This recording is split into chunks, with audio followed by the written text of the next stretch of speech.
매주 수요일 함께하는 정원창 전문가님 안녕하세요. 네, 안녕하세요. OBS 라디오는 99.9, 수요일은 금쪽 같은 내 통장 999. 저는 순도 99.9 골드 정원창 전문가입니다. 반갑습니다. 네. 자, 오늘 네, 유니버셜이라는 보험의 기능에 대해서 이야기를 해주신다고 하셨어요. 저는 사실 이게 그 보험 제목이라고 하나요? 네, 보험 이름인 줄 이름. 알았어요. 네, 근데 이게 기능인가 봐요. 네. 내가 가입한 보험에 유니버셜이라는 그러한 단어가 들어있으면 오늘 방송 좀 잘 들어주셨으면 네. 좋겠고요. 제가 상담을 하다 보면 과도한 보험료 때문에 고민이신 분들 중에 유니버셜 종신보험을 가입한 후에 보험료를 내지 않고 다른 보험을 좀 추가하면서 보험료에 대한 부담을 줄이고 유지 중인 분들이 꽤 있으세요. 이러한 기능을 활용을 하는데 막연하게 생각하기보다는 정확하게 알고 계셔야지만 나중에 내가 생각하지 못한 그러한 보험의 기능으로부터 내 보험을 좀 보호를 할 수가 있으니까 오늘 방송 잘 귀 기울여서 들어주셨으면 좋겠습니다. 그러니까 지금 유니버셜 기능에 대해서 말씀을 해주실 것 같은데 네, 이런 기능들은 분명히 좋은 점이 있으니까 우리가 기능이라고 하는 것 네, 같은데 맞아요. 이조차도 뭔가 정확하게 알고 사용을 해야 된다라는 네. 건 것 같은데 오늘 잘 들어보시기 바랍니다. 그래서 준비한 오늘의 핵심 포인트. 저축으로 알고 유지 중인 유니버셜 종신보험 다시 한번 확인해 보자. 자, 또 이 말에서 저축으로 알고 유지 중인 유니버셜 종신보험 확인하자. 네. 그럼 많은 분들이 이 유니버셜을 저축으로 알고 있다라는 건데 그럼 일단 이 유니버셜이라는 게 어떤 건지 설명을 좀 해주시면 좋을 것 같습니다. 내가 가입한 보험에 유니버셜이라는 단어가 들어간 보험은 크게 세 가지 기능이 있어요. 첫 번째는 중도 인출 기능, 그리고 두 번째는 추가 납입 기능, 그리고 세 번째는 납입 중지 기능이 유니버셜 기능입니다. 좋은 기능은 다 들어가 있는 것 같은데요. 중도 인출, 추가 납입, 납입 중지 다 된다라면 정말 보험을 앞으로 조금 무슨 일이 생겼을 때 보험도 유지하는 데도 도움이 될 것 같은 생각이 듭니다. 네, 맞아요. 제가 좀 더 자세하게 설명을 좀 드리면 네. 중도 인출 기능은 모든 보험이 해당되지는 않지만 그래도 내가 낸 보험료는 해지환급금이 생기는 그러한 상품들이 있어요. 이 해지환급금의 일부를 인출할 수 있는 기능을 얘기합니다. 네. 보험이 보통 납입 기간이 길기 때문에 오랜 기간 돈이 묶일 수밖에 없는데 많은 분들이 중간에 돈이 필요하게 되면 해지가 아닌 이러한 중도 인출로 급하게 내가 가입한 보험의 해지환급금 중에 일부를 찾아 쓸 수 있는 좋은 기능이 될 수도 있습니다. 네, 돈 생기면 다시 넣으면 되니까. 그렇죠. 네. 그리고 두 번째 추가 납입 기능은 중도 인출과는 반대로 혹시 내가 여유 자금이 생겼을 때는 오히려 추가적으로 납입을 해서 내가 해지했을 때 받는 그러한 해지환급금을 늘릴 수 있는 그러한 기능을 얘기하고요. 네. 그리고 납입 정지 기능은 납입이 어려울 때 일시적으로 보험료를 납입을 정지하면서 유지할 수 있는 이러한 기능을 얘기합니다. 사실 세 가지 혜택은 굉장히 그렇죠. 좋은 장점처럼 네네. 들리는데 사실 급전이 필요할 때 해지하는 것보다는 당연히 중도 인출 통해서 돈을 조금 쓰고 나중에 돈 마련해서 다시 넣으면 되는 거고 또 여유가 있으면 나중에 더 큰 보장을 받기 위해서 더 추가 납입하면 나중에 더 좋을 것 같고 또 힘들면은 잠시 동안의 납입 정지로 또 쉴 수도 있다. 유용해 보이는데 그렇다면 우리가 또 어떤 것들을 주의할 점이 있는지도 들어봐야겠어요. 그렇죠. 앞에서 말씀드린 이러한 장점을 내가 가입한 상품에 적절히 활용하면 좋은데 그렇지 네. 못하는 경우가 굉장히 많아요. 보험을 잘 유지하기 위해서 만든 그러한 기능인데 네. 이 부분을 잘 활용하면 좋은데 그렇지 못한 경우가 많다라고 말씀을 좀 드렸어요. 우선 중간에 보험료가 부담스러워서 납입 중지 기능을 쓴다면 납입 중지는 해지 환급금에서 계약 유지에 필요한 위험 보험료나 사업비를 미리 차감해서 계약을 유지를 하는 건데요. 이 차감되는 금액을 월 대체 보험료라고 하고 네. 보험료를 납입하지 않아도 계약이 유지될 수 있도록 해지환급금에서 상환을 해서 보험을 유지한다라는 그러한 기능인데 이러한 부분들을 좀 활용을 내가 당장에는 납입 중지를 시켜서 내 보험을 유지할 수 있는 기능이 있는데 나중을 생각 못하는 경우가 꽤 있어요. 그러니까 사실은 이 월 대체 보험료가 해지 환급금에서 빠지면서 보험이 유지가 된다는 건데 네. 그런데 사실 이제 해지 환급금도 정해져 있으니까 언젠가는 이 기간이 길어지면은 바닥날 수도 있는 상황이네요. 그렇죠. 햇님이 지금 얘기한 네. 것처럼 보험료는 안 내는데 해지환급금이 계속 쌓일 수는 없잖아요. 그렇죠. 그렇게 되면 언젠가 해지환급금이 바로 소멸될 수가 있습니다. 그렇게 되면 보험은 실효가 되거나 해지될 수가 있고 보험회사부터 납입 앞으로 보험료를 좀 납입을 하라는 그러한 통지를 좀 받을 수가 있어요. 그러니까 정말 어려울 때 잠깐 사용을 그렇죠. 해야지. 만약에 이제 생활이 정신이 없고 사실 우리가 보험료 나가는 것도 자동이체니까 신경 안 쓰고 있잖아요.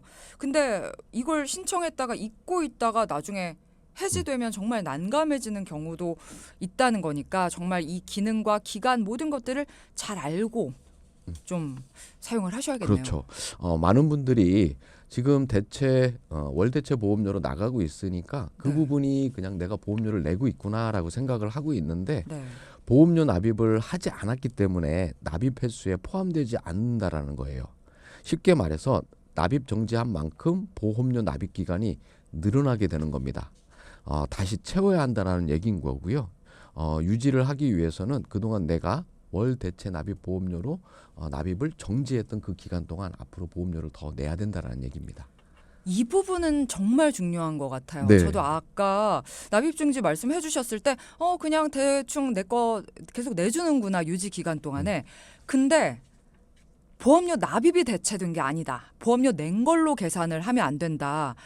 납입 기간은 여전히 남아 있는 거다. 거기서 해지 환급금만 계속 바닥이 나고 있는 거다라는 거를 주의를 하셔야겠네요.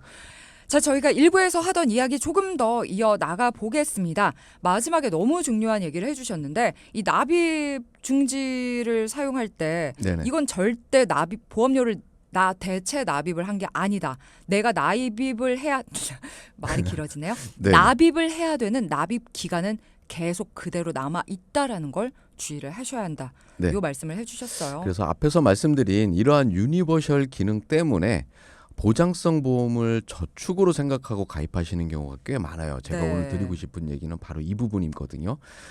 저축성 보험 같은 연금 같은 경우에는 가입 후에 5년이 지나야 납입 중지를 할 수가 있는 그러한 기능이 있어요.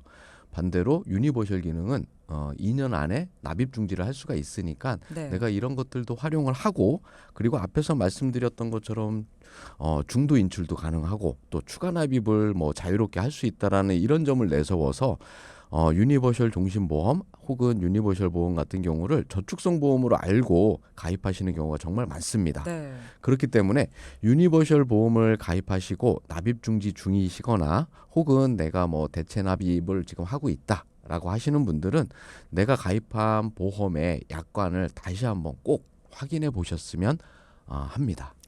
여러 번 말씀드리는 거지만 이 보험을 저축성 보험, 저축 기능을 생각을 하시고 들면은 본인의 보험 가입 목적과 너무나 다르다라는 걸 꼭 생각을 하셔야 되고 저축 기능이 필요하다 하는 분들은 정원책 전문가와 상담을 하시면 정말 전문가니까 상담을 한번 해보시고 정말 보험은 유지가 중요하기에 가입 단계부터 정말 내가 가입하려는 목적이 뭔지도 생각하고 납입 기간 내내 유지가 가능한 보험 요인지도 꼭 생각을 하고 준비를 하셔야라는 말씀 또 드리겠습니다. 그리고 오늘 기능들 말씀드렸다시피 중간에 사정이 있을 수가 있죠. 조금 어려워졌을 때 활용하면 도움받는 기능들도 있으니까요. 이 부분도 잘 살펴주시기를 바라겠습니다. 자, 계속해서 그러면 돈워리 재무상담소 이번에는 전문가님이 직접 상담해 주신 내용을 저희가 들여다볼게요. 방송에 맞게 재구성했거든요. 함께 들어보시죠.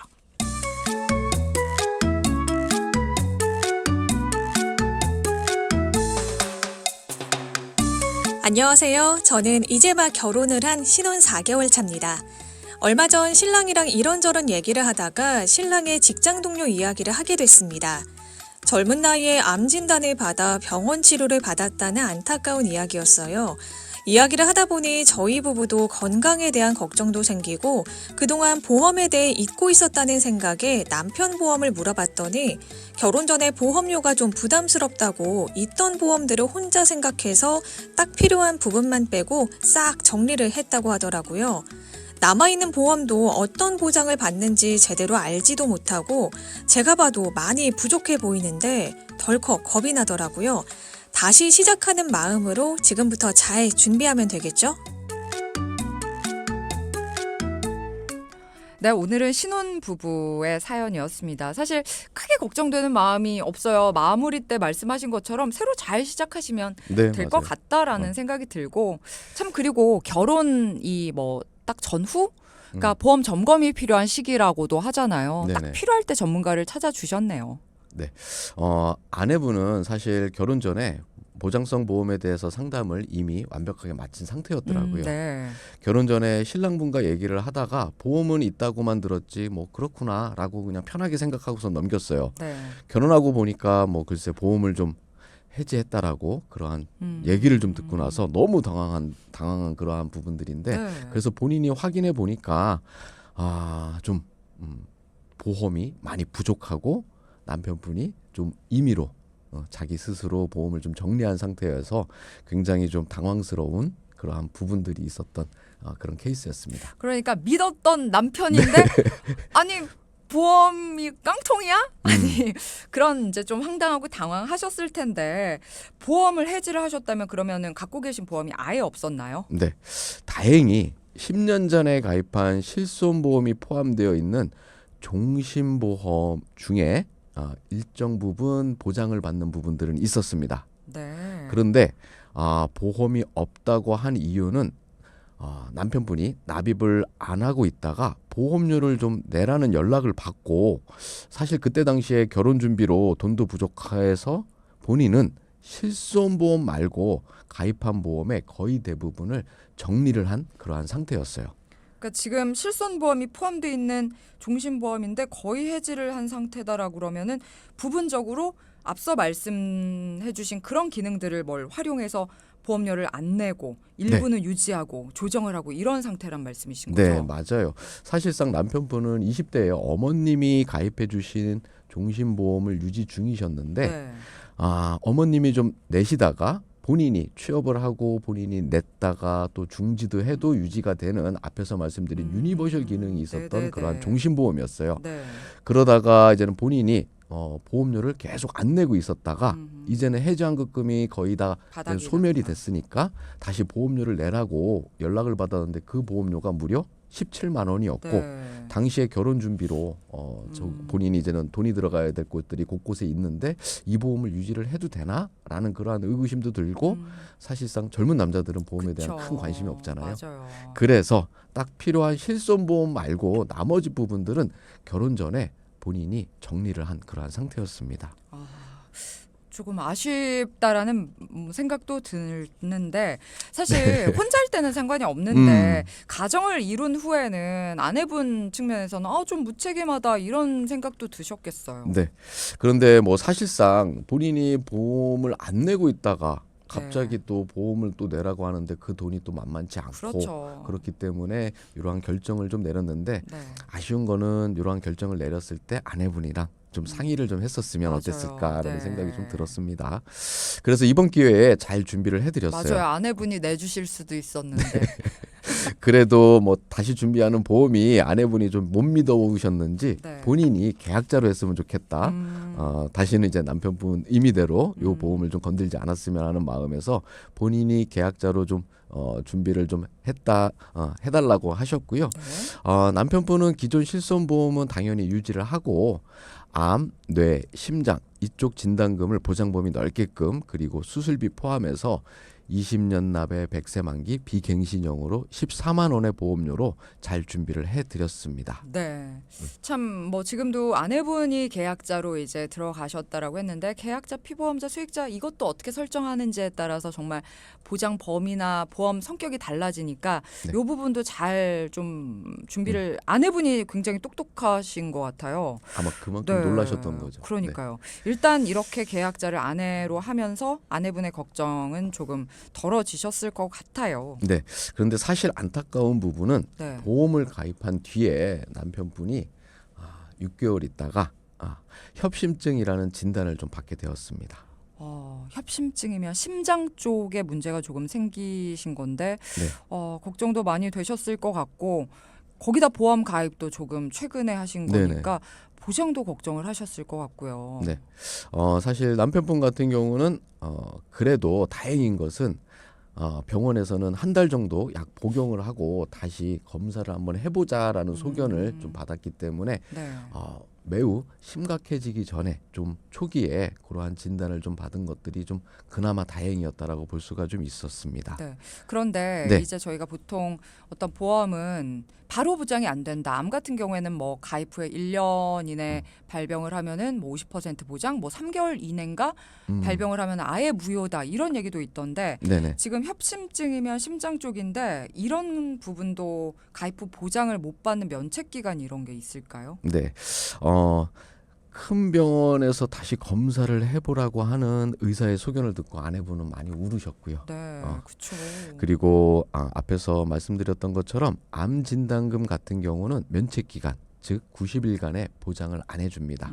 나이에 따라서 이러한 부분들이 있는데 어린 친구들은 바로 보장을 받는 그러한 보험들이 있지만 네. 성인들 같은 경우는 대부분 새로 가입한 암보험은 90일간의 면책 기간 이러한 부분들이 좀 있어요. 네. 하지만 뇌혈관이나 심혈관 같은 이러한 진단금은 가입 후에 바로 받을 수도 있지만 가입 후 1년 미만에는 가입한 금액의 50%만 보장을 받을 수가 있습니다. 네. 다행인 것은 남편분 보험에 심혈관 진단금으로 2천만 원을 좀 넣어서 세팅을 좀 해드렸거든요. 그래서 이 중에서 50%인 1천만 원을 진단금으로 받을 수는 있었던 거죠. 일단 진단금도 나와서 다행이고 네. 그렇게 큰 문제가 있는 협심증도 아니었던 게 더 다행이라는 생각이 듭니다. 아마 이번 기회 통해서 남편분도 아내분도 당연히 건강 관리를 더 잘하시겠지만 남편분이 아내분한테 정말 고맙다라는 생각을 하셨을 것 같아요. 네네. 정말 아마 다행이고. 네. 건강이 좀 회복되는 대로 아내분을 좀 업고 다니셔야 되는 그러셔야 그런 될것 상황이 같습니다. 아닐까 싶고요. 정말 다행인 건 병원 가기 전에 보험 점검을 통해서 미리 보완을 해 놓았다라는 부분들이 정말 다행인 거고요. 네. 사실 그전에는 보험도 없었지만 그 전에 유지를 하려고 했던 그러한 보험 역시도 지금과 같은 협심증 진단을 받았을 때는 전혀 보장을 못 받을 수 있는 그러한 상품이었기 때문에 보험 점검을 좀 통해서 새롭게 가입한 보험이 좀 든든하게 보장을 좀 해드렸다라고 볼 수가 있고요. 앞으로 건강에 더 신경 쓰면서 생활하셨으면 좋겠고 다행인 것은 협심증 초기에 알게 돼서 정말 앞으로는 건강 관리를 좀 잘 하셨으면 좋겠다라는 말씀을 좀 전해드렸습니다. 네. 오늘 사연자분 사례에서도 알게 됐듯이 정말 한 달 보험료가 높다고 해서 종신보험이라고 해서 보장 내역이 넓은 게 절대 아니거든요. 네. 이렇게 우리가 참 많이 빈번하게 접하는 단어잖아요. 협심증 같은 경우는. 근데 그 비싼 보험료를 내고도 협심증조차도 보장이 안 되는 보험에 가입된 분들이 있으실 수도 있습니다. 그래서 문제가 생기기 전에 조금이라도 건강할 때 내가 가입하고 있는 보험은 꼭 점검을 해 보시기 바라고요. 그리고 보통 건강검진 가기 전에 본인의 보험에 대해서 꼭 전문가와 함께 이야기를 나눠보고 가라라는 얘기도 저는 들었거든요. 네네. 이 부분도 되게 중요할 것 같아요. 그렇다고 건강검진 가는 거를 계속 미뤄라라는 게 아니라 정말 내가 어떤 나이대에 맞게 네네. 발병 위험들이 높은 것들이 잘 구성이 되어 있는지 보고 나서 검진을 가라. 그러니까 이 부분이 굉장히 좀 중요한데요. 네. 저희는 이제는 고객 상담을 통해 가지고 네. 여러 가지 이제는 가입에 대한 조건과 그리고 알릴 의무 사항 이러한 네. 부분들을 체크를 하고 적정 수준에 맞는 그러한 설계나 이러한 부분들을 좀 점검을 좀 하는 네. 그런데 소소하게 이제는 우리는 아무 생각 없이 검진을 좀 받았는데 네. 거기에 의사의 소견 우리는 별로 이렇게 크게 대단하게 그쵸, 생각하지 그쵸. 않는 부분들도 맞아요. 사실상 알릴 의무사항에 걸리는 경우가 굉장히 좀 많아요. 네. 그렇기 때문에 만약에 내가 보험에 대해서 점검이 좀 필요하다라고 하시는 분들은 병원 가기 전에 꼭 그러한 부분들을 가입을 하고 싶어도 못하는 경우가 있고 기다려야 되는 그렇죠. 경우가 좀 있습니다. 그럼 또 그만큼 또 불안하잖아요. 그렇기 때문에 우리가 병원 가기 전에 그러한 내가 보험 점검이 필요한 분들은 그 미리 준비를 좀 하시는 것이 맞다라고 말씀을 좀 드리고 싶습니다. 그러니까 그 고혈압 같은 거는 굉장히 요즘에 빈번한 거고 아무 뭐 질병도 아닌데 심지어 그런 진단조차도 나중에 되게 흔하게 나오는 사례인데도 보험 가입 때 조금 불리하게 작용할 수도 있는 거죠. 의료 기술이 발달했기 때문에 보험도 예전처럼 그 까다롭게 보지를 않아요. 뭐 네. 고혈압이나 아니면은 뭐 고지혈증이나 이러한 네. 부분들에 대해서 너무 좀 어떻게 보면은 우리가 뭐 만성 질환으로 뭐 달고 있어도 그렇기 때문에 근데 그 인수하는 부분들은 그렇게 예전보다는 까다롭지는 않은데 네. 그 진단을 받는 그 시기에 대한 고지 사항들이 좀 있어요. 그렇기 때문에 그러한 부분들을 좀 미리 염두에 두고선 병원 가기 전에 준비를 하는 것이 맞다라고 네. 판단을 하고 있습니다. 네. 자, 오늘도 정원장 전문가와 함께 도움되는 정보 이야기 많이 들었습니다. 오늘도 시간 내주셔서 감사합니다. 네, 고맙습니다.